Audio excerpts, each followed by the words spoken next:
आज हम केमिस्ट्री में इस्तेमाल होने वाली एक टर्मिनोलॉजी के बारे में पढ़ेंगे जो है विसिनल।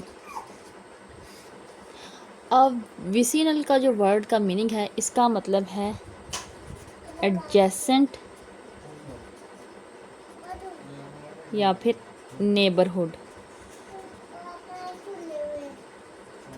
अगर आप इसका सिनोनिम देखें, अब इसको हम समझते हैं। केमिस्ट्री के अंदर, ऑर्गेनिक केमिस्ट्री में, अगर कोई कार्बन चेन है, लेट्स सपोज 4 कार्बन कंपाउंड है।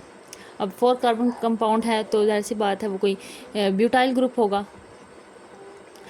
तो इसकी वैलेंसी पूरी करते हैं। अगर कोई भी फंक्शनल ग्रुप, लेट्स सपोज कि वो फंक्शनल ग्रुप कोई हेलोजन ग्रुप भी हो सकता है, या कोई अल्कोहल ग्रुप भी हो सकता है, या कोई ईथर ग्रुप भी हो सकता है।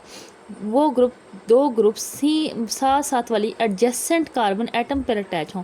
फ़र्ज़ करें कि इस कार्बन एटम पर भी कोई हेलोजन अटैच है और इस कार्बन एटम पर भी कोई हेलोजन अटैच है।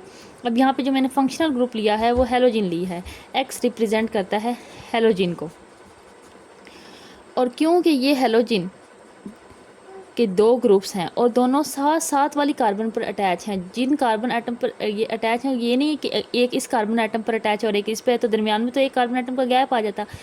ये शर्त है विसिनल टर्म के लिए कि दोनों जो ग्रुप्स हैं वो साथ वाली कार्बन्स पर अटैच हों। तो इस तरह के कंपाउंड के लिए जो टर्मिनोलॉजी यूज़ की जाती है उसे कहते हैं विसिनल, यानी कि ये विसिनल अल्काइल हैलाइड है। अल्काइल क्यों? क्योंकि ये एक अल्काइल ग्रुप है और उसके साथ हेलोजेंस अटैच हैं, और हेलोजेंस भी 2 ही होंगी। ये डाई हैलाइड वाला ग्रुप है, डाई हेलो अल्केन्स हैं ये।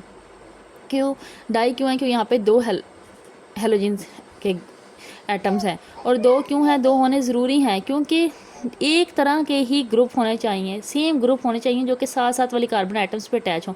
अगर ग्रुप एक होगा फिर वो हम उसके लिए विसिनल तो यूज़ कर ही नहीं सकते। Vicinal word use he same group of atoms के लिए होता है, सेम फंक्शनल ग्रुप्स के लिए होते हैं। 2 एक जैसे सेम फंक्शनल ग्रुप्स होंगे जो साथ साथ वाली कार्बन एटम्स पर अटैच होंगे। और विसिनल के साथ साथ एक और टर्मिनोलॉजी है जिसे हम कहते हैं जैमिनल। जैमिनल भी टर्मिनोलॉजी यूज़ की जाती है फंक्शनल ग्रुप्स के लिए, लेकिन ये जो फंक्शनल ग्रुप्स होंगे इस दफ़ा वो सेम कार्बन एटम पे अटैच होंगे। ये देखें, यहाँ पे तो साथ साथ वाली कार्बन एटम पे अटैच थे हेलोजन के ग्रुप, लेकिन यहाँ पे हेलोजन ग्रुप हैं 2 ही। जिस कार्बन से वो अटैच हैं वो एक ही कार्बन है। इसी कार्बन से ये वाला हेलोजन एटम भी अटैच है, ये इसी कार्बन से ये वाला हेलोजन भी अटैच है। तो इस तरह का जो कंपाउंड है जिसमें फंक्शनल ग्रुप एक ही कार्बन एटम से अटैच है उसे जैमिनल कंपाउंड कहा जाता है।